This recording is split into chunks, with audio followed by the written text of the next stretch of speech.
पिछले वीडियो में आपने देखा राजू भागते हुए एक ट्रक के पास गया।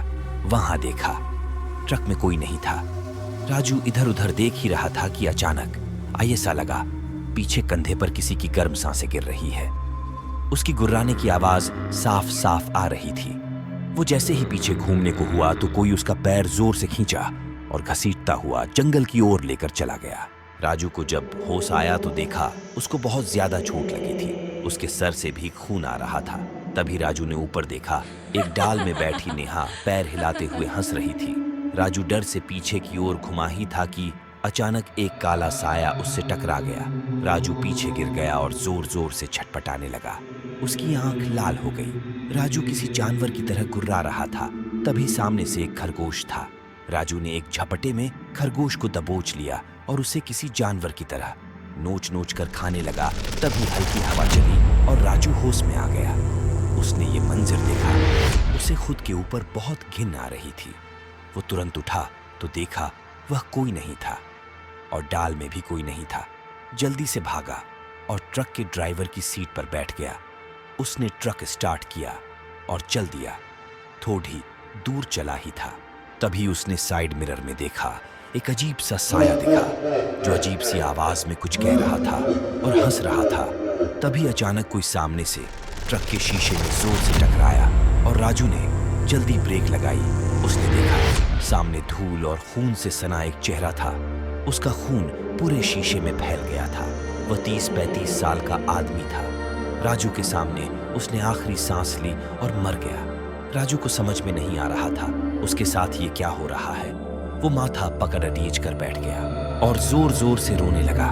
तभी गश्त लगाते हुए पुलिस की गाड़ी सायरन बजाते हुए वहां से गुजर रही थी। तभी राजू को देखकर उसी के पास आ गई। पुलिस के सामने एक डरा हुआ आदमी, एक ट्रक और ट्रक से कुचली हुई एक लाश। पुलिस को समझते देर नहीं लगी। राजू को पुलिस ने वैन में बैठाकर पीछे का दरवाजा बंद की और पुलिस स्टेशन की ओर चल दी। राजू राहत की सांस लिया ही था कि तभी अचानक गाड़ी रुकी और 15-20 मिनट तक वैन नहीं चली। तभी राजू को सुनाई दिया पुलिस वाले किसी से बात कर रहे थे। इस इंसान ने अपने बीबी को कुछ दिन पहले बहुत बेरहमी से मार दिया था और अभी अभी अपने दोस्त को भी ट्रक से कुचल के मार दिया है। इसके साथ भी ऐसा ही सलूक करना होगा। तभी सामने से कोई भारी साया गाड़ी के पीछे वाले गेट पर आया और गेट का ताला खोलने लगा। धीरे धीरे दरवाजा खुला। बहुत अंधेरे की वजह से राजू को कुछ दिखाई नहीं दे रहा था। तभी किसी जानवर की तरह गुर्राने की आवाज राजू साफ साफ सुन पा रहा था। राजू भागना चाहता था मगर राजू का एक हाथ बांधा हुआ था। वो डर से कांपने लगा। जोर जोर से वेन की खिड़की में हाथ मरने लगा और जोर जोर से चिल्ला रहा था, पर बाहर से कोई मदद के लिए नहीं आया। तभी एक काला साया वेन में आ गया। राजू को एहसास हुआ जैसे सामने वाली सीट ठोठा सा दबी और चरचराने की आवाज आई, जैसे कोई भारी भरकम इंसान उस सीट में बैठ गया हो। उस साया राजू के पास आया और बोला, मैंने मना किया था ना उस रात मजाक करने को, पर तू नहीं माना। तुझे ये सब मजाक लगता था ना, तो देखो कैसी लग रही हूं मैं। राजू की धड़कनें रुक रही थी। उसके गले से आवाज ही नहीं आ रही थी।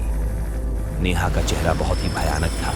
राजू अचानक उठा जैसे वो सो रहा हो और कोई सपना देख रहा था, क्योंकि राजू अभी भी वही ट्रक चला रहा था।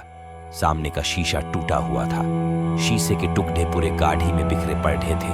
तभी साइड मिरर में देखा नेहा मुस्कुराते हुए अपना हाथ हिला रही थी और आखिरी अलविदा कह रही थी। राजू ने देखते ही जल्दी से ट्रक रोकना चाहा, पर ब्रेक नहीं लगी और एक बड़ा एक्सीडेंट हो गया और राजू उस एक्सीडेंट में मारा गया। इसलिए कहते हैं किसी का मजाक नहीं उठाना चाहिए।